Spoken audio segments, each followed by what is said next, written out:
Assalamualaikum warahmatullahi wabarakatuh. Kami dari kelompok 1 Farmasi Reguler Sore akan mempresentasikan tugas bioteknologi farmasi dengan topik teknologi transgenik. Di sini kami mengambil judul dengan nama pemanfaatan organisme transgenik dalam produksi obat modern. Di sini saya tidak sendiri. Ada rekan saya. Yang pertama saya Dewi Armelia Pratiwi, yang kedua Eva Trianti, yang ketiga Putri Oktaviani, keempat Neneng Aulia, kelima Wanda Mandamdari, keenam Yoga Nurdiana. Di sini saya akan menjelaskan apa sih organisme transgenik. Secara etimologi, istilah transgenik berasal dari bahasa Inggris yaitu transgenik, yang merupakan penggabungan dari dua kata yaitu trans yang berarti pindah dan gen yang berarti pembawa sifat. Secara harafiah, transgenik adalah proses memindahkan pembawa sifat dari satu makhluk hidup ke makhluk hidup lainnya. Dan secara ontologi, transgenik adalah suatu produk rekayasa genetika melalui transformasi gen dari makhluk hidup lain ke dalam tanaman yang tujuannya untuk menghasilkan makhluk hidup baru yang memiliki sifat unggul yang lebih baik dari makhluk hidup sebelumnya. Di sini ada sejarah. Di tahun 1940 sampai dengan 1960, ilmuwan mulai memahami bahwa DNA adalah materi genetik. Tahun 1953, Watson dan Crick menemukan struktur DNA dan menjadi dasar pengembangan teknologi manipulasi gen. Di tahun 1970, tepatnya di 1972, Paul Berg berhasil membuat DNA rekombinan pertama. Gen dari satu organisme berhasil digabungkan dengan gen organisme lain dan menjadi tonggak awal lahirnya organisme transgenik. Di tahun 1973, Stanley Cohen dan Herbert Boyer memasukkan gen asing ke bakteri Escherichia coli. Dan E. coli transgenik mampu memperbanyak gen yang disisipkan. Di tahun 1980-an, tepatnya di 1982, insulin manusia rekombinan disetujui untuk penggunaan medis dan diproduksi menggunakan bakteri transgenik dan menggantikan insulin dari pankreas hewan. Dan pada tahun 1990, tanaman tahan hama dan herbisida mulai dikembangkan. Tahun 1994, Flagstaff Tomato menghasilkan tanaman transgenik komersial pertama dengan umur simpan yang lebih lama. Dan pada tahun 2000-an, menghasilkan produksi vaksin rekombinan, antibodi monoklonal, dan perkembangan gene editing, dan lebih fokus pada keamanan, etika, dan regulasi global. Untuk selanjutnya saya akan menjelaskan mengenai prinsip dasar rekayasa genetika. Yang pertama adalah isolasi gen target, di mana gen ini membawa sifat yang diinginkan seperti gen insulin manusia. Gen ini diambil dari DNA organisme donor dengan menggunakan enzim restriksi yang memotong DNA, sehingga menghasilkan gen murni yang siap untuk dipindahkan. Untuk tahap selanjutnya yaitu penyisipan gen ke dalam vektor. Vektor berfungsi sebagai pembawa gen yang pada umumnya menggunakan plasmid, bakteri, atau virus. Gen target kemudian disisipkan ke vektor dengan bantuan enzim ligase yang selanjutnya akan membentuk DNA rekombinan. Untuk tahap terakhir yaitu transfer gen ke organisme inang. Setelah terbentuknya DNA rekombinan tadi, DNA tersebut dimasukkan ke organisme penerima atau bisa kita sebut dengan inang. Beberapa contoh organisme inang yaitu seperti E. coli, ragi, sel tumbuhan atau hewan. Metode transfer gen bisa dilakukan dengan transformasi, yaitu pengambilan DNA oleh bakteri dari lingkungan alami atau buatan.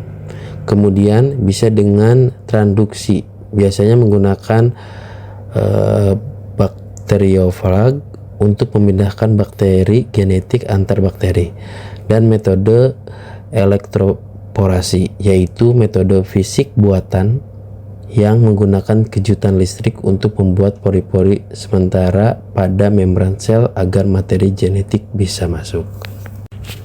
Baik, pembahasan selanjutnya mengenai jenis organisme transgenik. Yang pertama yaitu tumbuhan. Tumbuhan yang disisipi gen organisme lain bertujuan untuk menghasilkan sifat yang unggul seperti tahan dari hama, penyakit, dan herbisida. Kemudian bisa meningkatkan nilai gizi serta produksi senyawa obat. Salah satu contohnya yaitu golden rice yang mengandung gen pembentuk vitamin A. Jenis organisme transgenik selanjutnya yaitu hewan. Hewan dapat dimodifikasi untuk penelitian penyakit manusia, kesehatan atau produksi protein obat, dan meningkatkan pertumbuhan. Salah satu contohnya yaitu tikus transgenik, yang dimana dapat digunakan untuk penelitian kanker, diabetes, atau penyakit genetik lainnya. Yang selanjutnya jenis organisme transgenik, yaitu mikroorganisme, bakteri atau ragi yang direkayasa dapat menghasilkan produk biologis seperti produksi obat, vaksin, enzim, industri, dan bioteknologi medis. Salah satu contohnya yaitu E. coli transgenik, di mana dapat memproduksi insulin manusia. Sekian yang dapat saya sampaikan, selanjutnya akan dijelaskan oleh rekan saya. Selanjutnya saya akan membahas contoh hewan transgenik. Salah satunya kambing transgenik penghasil atirin, yaitu penghasil antitrombin melalui susu kambing. Yang pertama kita akan membahas asal-usul produksi kambing atirin ini, yang dimana yang pertama antitrombin ini adalah protein antikoagulan alami manusia.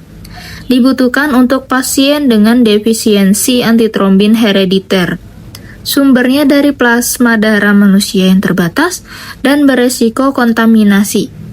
Diperlukan sumber produksi alternatif yang aman dan berkelanjutan. Kemudian ide bioreaktor hewan yang ditemukan 1980 hingga 1990-an. Yang pertama, ilmuwan mengembangkan konsep hewan sebagai bioreaktor hidup. Yang kedua, kelenjar susu dipilih karena produksi protein tinggi, mudah dipanen lewat susu. Yang ketiga, kambing dipilih karena biaya lebih rendah dan siklus reproduksi cepat. Kemudian, persetujuan regulasi. Di tahun 2006 disetujui oleh European Medicine Agency dari Uni Eropa. 2009 disetujui oleh FDA, yaitu Food Drug Administration di bagian Amerika Serikat. Yang ketiga, menjadi obat pertama di dunia yang diproduksi melalui produk transgenik. Selanjutnya proses produksi, yang dimana produksi ini dimulai dari pengambilan gen manusia pengkode antitrombin di dalam DNA manusia. Setelah itu, gen antitrombin ini akan digabung dengan promoter spesifik kelenjar susu kambing. Kemudian dibentuklah DNA rekombinan. Setelah itu, DNA rekombinan ini akan disisipkan ke embrio kambing. Embrio membawa gen antitrombin. Kemudian, embrio ini akan diinjeksi kepada induk kambing dan akan melakukan tahap reproduksi, yang dimana akan bertumbuh menjadi janin dan lahirlah anak kambing dengan pembawa gen antitrombin. Setelah itu, kambing yang membawa gen antitrombin ini akan diseleksi dan dikembangbiakan untuk menghasilkan keturunan yang stabil. Saat laktasi atau menyusui dari induk ke anak kambing akan menghasilkan susu yang membawa antitrombin tersebut. Setelah susu dipanen dan antitrombin itu akan dimurnikan.